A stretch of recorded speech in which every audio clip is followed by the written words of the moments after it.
What's going on, nerds? I'm Wes. I'm Tom. And today we're taking a look at the... Yeah.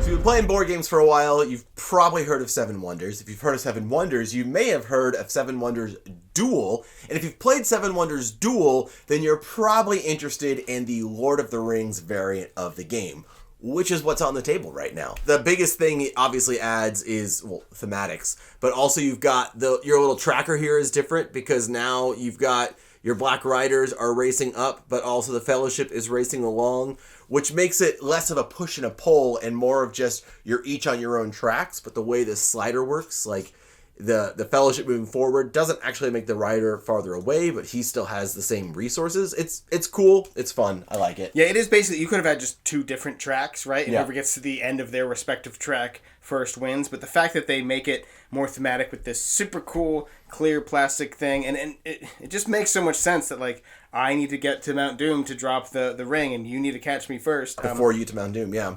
Yeah, but... So similar to original Seven Wonders, honestly, I haven't played it in years, so I can't remember exactly everything. I do remember that there were multiple win conditions.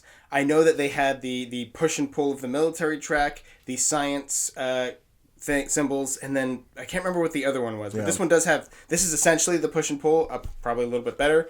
The science symbols are still a win condition, and then there's also this map that is another win condition. It's like an area control. Yeah, there are some pieces that you can put down that... where you can still have presence in the area, but another person can still have troops in the area. So it isn't full-on area control, but this is probably one of the more...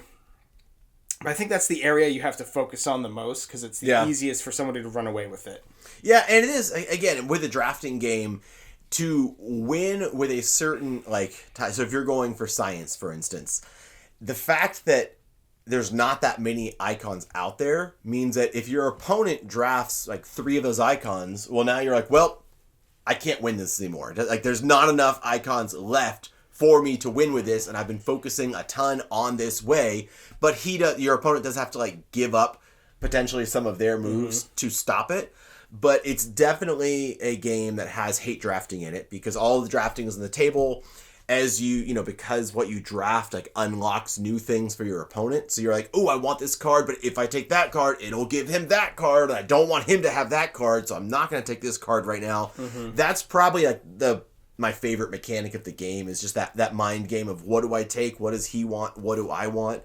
And because things are pretty scarce in this game, like you definitely want to hate draft, but it is a penalty to draft something that doesn't directly benefit you. Also, as with regular Seven Wonders Duel, and I know I just a second ago said that I haven't played it in forever, so I don't really remember it, but I do definitely remember that there's the aspect of the like pyramid of the cards where...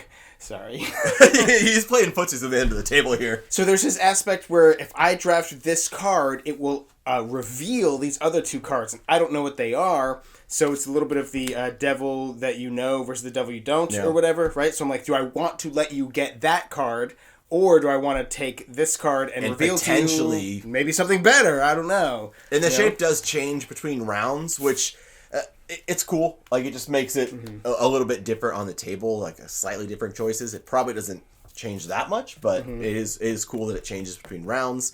You've also got these big boys up here that you're trying to unlock with icons that are all super strong, and you definitely are like racing to get them first. Unless you forget to flip up more of those on the 3rd round. It's a big problem. Oh my god! Right now. You know what we did wrong? What did we do wrong?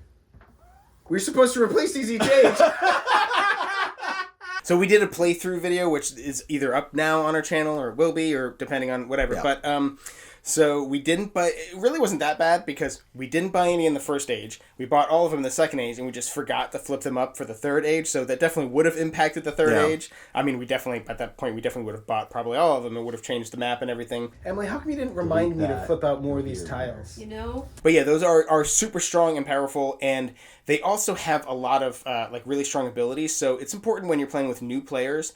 There's some things like in addition to just regular rules that you need to teach them, you probably need to be like, hey, look at the sheet and know what all those do. Yeah. And also the fact that 2 of the science symbols are only in the third age. You need to make sure that's apparent to new players, you know? But otherwise, the learning curve is super low. Super easy to get into this. It's pretty easy to get into it. It's a great game. It's quick. It's a nice 1v1 drafting game. I really enjoyed it. I really enjoy Lord of the Rings, so the theme, like, I don't think the Lord of the Rings theme comes through super strong in the actual gameplay. Like, it could have been any theme and worked, but the fact that it is Lord of the Rings makes me enjoy it more. Yeah, they did add more thematic touches, i.e. like this track here is a more thematic way of doing that.